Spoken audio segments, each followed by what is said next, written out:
भूतेषु मातृरूपेण संस्थिता नमस्तस्यै नमस्तस्यै नमस्तस्यै नमो नमः।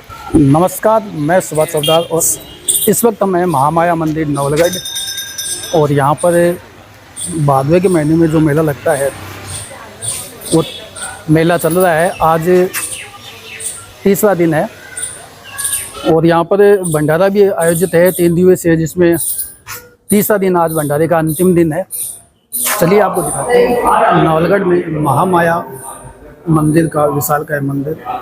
ये नवलगढ़ में जो महामाया मंदिर है वो सबसे प्राचीन मंदिर में और 14 मूर्ति यहाँ माता की स्थापना हुई है और ये पन्ना माजी है, इनके द्वारा ही इस मंदिर की स्थापना हुई है। सबसे बड़ा इस मंदिर का ये महत्व है कि यहाँ पर निसंतान दंपति को माता की कृपा से संतान प्राप्ति होती है, फिर वो उनकी कुल देवी के रूप में मान्यता प्राप्त होते हैं और फिर वो जात जड़ूला वगैरह यहाँ पर करते हैं। कुल मिलाकर कहने का अर्थ ये है कि किसी भी तरह की बालक को, छोटे बच्चों को जो प्रॉब्लम्स होती है, परेशानियाँ होती हैं, उनका इलाज यहाँ केवल आशीर्वाद के रूप में माता के द्वारा इलाज कर दिया जाता है, लेकिन उसका भाव, उसकी श्रद्धा वो काम करती है। यहाँ जो पीठाधीश्वर हैं वो सांवर देवाचार्य जी महाराज हैं, वो जगत गुरु पद से सुशोभित हैं। ये सबसे बड़ी बात है कि हमारे नवलगढ़ के अंदर जगत गुरु होकर के और पीठाधीश्वर होकर के फिर भी वो निःशुल्क सब प्रकार की सेवाएं दे रहे हैं। जैसे कोई भी प्रकार की बीमारी है, गरीबों में उसका वितरण करना, आयुर्वेदिक देसी दवाओं का वितरण करना। पुस्तकें अपने हाथों से उन्होंने लिखी है, 50 साल से ज़्यादा उन्होंने ये अध्ययन और पुस्तक लेखन का कार्य किया है और निःशुल्क पुस्तक का वितरण करते हैं, संतों का सम्मान करते हैं, आए हुए भक्तों को सब प्रकार की सुविधाएं देते हैं। कोरोना काल में उन्होंने लाखों रुपए, 10 लाख रुपए से ज़्यादा की दवाओं का वितरण किया है। लंपी में उन्होंने लाखों रुपए की दवाओं का वितरण किया है। तो ऐसे भाव रखने वाले, श्रद्धा रखने वाले जो हमारे संत हैं, आज लगभग शेखावाटी के अंदर इस महामाया शक्तिपीठ की जमीनें हैं, लेकिन सार संभाल की देख रेख की कमी के कारण कब्जा वगैरह करके राजनीतिक लोगों के द्वारा और उसका बेचान भी कर दिया गया, पट्टे वगैरह बना करके। लेकिन महाराज जी का कहना ये है कि आज भी जो संपत्ति मौजूद है, मंदिरों के नाम मंदिरों के लिए सुरक्षित है, उनकी देखभाल की जानी चाहिए। ज़्यादा से ज़्यादा उनकी देखभाल और उनका अच्छे से संरक्षण होना चाहिए। सरकार के द्वारा भी इनका संरक्षण होना चाहिए, प्रशासन के द्वारा भी होना चाहिए और भक्तों के द्वारा भी होना चाहिए। हमारी जो प्राचीन परंपराएं हैं, सनातन परंपराएं हैं, आज अनदेखी के कारण उनका जो संरक्षण नहीं हो पा रहा है, तो ये सनातन को एक बहुत बड़ा नुकसान है। हम सबको ये चाहिए कि हम अपने मंदिरों की तरफ पुनः आगे बढ़ें और उनका संरक्षण करें और सभी देवी देवताओं का आशीर्वाद प्राप्त करें, उनको समझें। केवल किसी के कहने मात्र से नहीं, हम खुद उस देवता के बारे में सुने, समझें, पढ़ें और फिर उस मान्यता को हम आगे बढ़ाएं। नहीं तो लोग कह देते हैं कि सनातन धर्म में ये सब पाखंड वगैरह करते हैं, ये है जात जड़ूला, क्या है, क्या होता है इनसे। हर चीज़ का महत्व है। नवलगढ़ महामाया शक्तिपीठ मंदिर का निर्माण संवत 1806 में हुआ। जिस वक्त नवलगढ़ की बसावट हो रही थी, उस वक्त का एक प्राचीन मंदिर है। यहाँ पर 14 माताओं का विग्रह है, जो जिनका वास ब्रह्मांड में है। 14 माताओं का विग्रह पूरे हिंदुस्तान में एकमात्र नवलगढ़ में ही है। सब जगह 7 माताओं के विग्रह हैं। इसकी स्थापना करने वाली महान सिद्ध संत योगी श्री पन्ना माजी महाराज ने इसकी 1806 में स्थापना की थी। 1806 के बाद उन्होंने समाधि ली। उस वक्त उनकी उम्र 135 साल थी।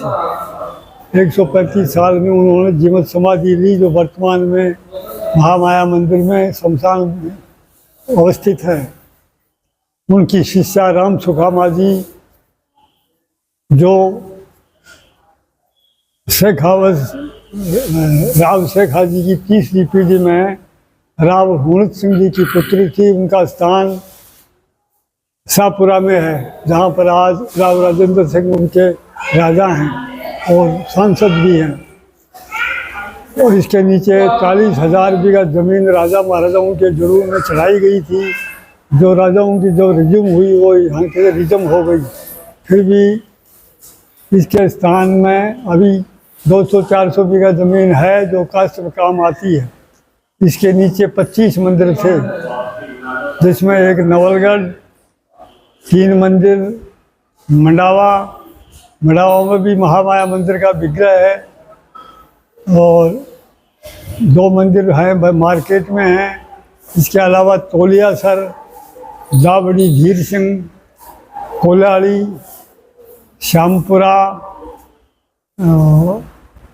श्यामपुरा और तालसर, पनलावा, सीकर में एक मंदिर है।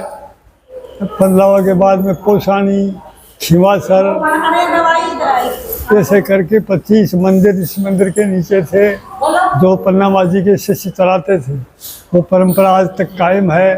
यहाँ पर 4 बड़े मेले भरते हैं 4 नवरात्रों में, 2 गुप्त नवरात्रा, 2 सिद्ध नवरात्रा, एक बैसाख और भाद्रपद, ऐसे 6 महीनों में बड़े मेले भरते हैं जिसमें लाखों आदमी आते हैं।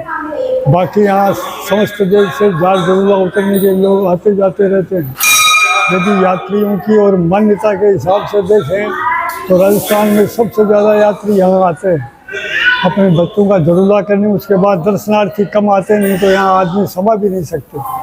तो ये बहुत ही महत्वपूर्ण स्थान है, जिसके कोई भी कष्ट हो यहाँ आने से उनका निवारण होता है।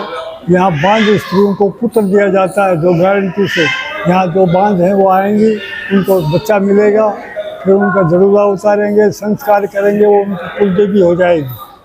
ऐसे ये बहुत महत्वपूर्ण है। इसका प्रचार प्रसार कम होने की वजह से लोगों का आवागमन जो मान्यता वही आते हैं, बाकी आदमी नहीं आते। अब इसमें सुधार हो रहा है समय समय, और हम प्रचार प्रसार इसलिए नहीं कर रहे हैं कि यहाँ फिर लोग समाएंगे नहीं, बड़ी परेशानी हो जाएगी। मैं गाँव पंद्रावा, तहसील लक्ष्मणगढ़, जिला सीकर में मेरा जन्म स्थान है। मेरे पिता का नाम रतिराम जी, मेरी माता का नाम सुंदरी देवी था। मेरा संन्यास में संस्कार 9 वर्ष की उम्र में पल्लावा में महंत दयाराम जी महाराज थे, उनका मुझे शिष्य बनाया गया। उसके बाद में मेरी शिक्षा नवलगढ़ में हुई। आयुर्वेद की आयुर्वेदाचार्य मैंने जयपुर से की, और यहाँ पर मेरे गुरु लक्ष्मणदास जी आए थे। पल्लावा में दयाराम जी महाराज के गुरु थे, वो गुरु भाई थे। यहाँ फिर मैं नवलगढ़ में महंत बन गया आज से 40 वर्ष पहले। तब से निरंतर मैं यहीं पर निवास करता हूँ। और स्वहत्या आंदोलन हुआ था 1966 में। उस आंदोलन में मुझे 3 गोलियां लगी थी, एक हार्ट की साइड में, एक पेट में और एक खोपड़ी के ऊपर से निकली थी। उस वक्त मैं 3 साल तक चारपाई पर पड़ा रहा और बड़ी मुश्किल से मैं ठीक हुआ, और आज तक मैं स्वस्थता से ही चल रहा हूँ। गोत्या आंदोलन में राम जन्मभूमि वो मस्जिद तोड़ने में, मैं दोनों में मैंने भाग लिया है। और इसी कारण से मुझे महाकुंभ उज्जैन में द्वाराचार्य जगत गुरु की उपाधि मिली थी।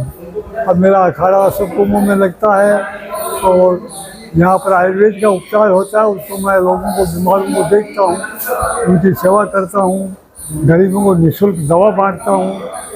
ये मेरा प्रण है, सदा का मेरा नियम है।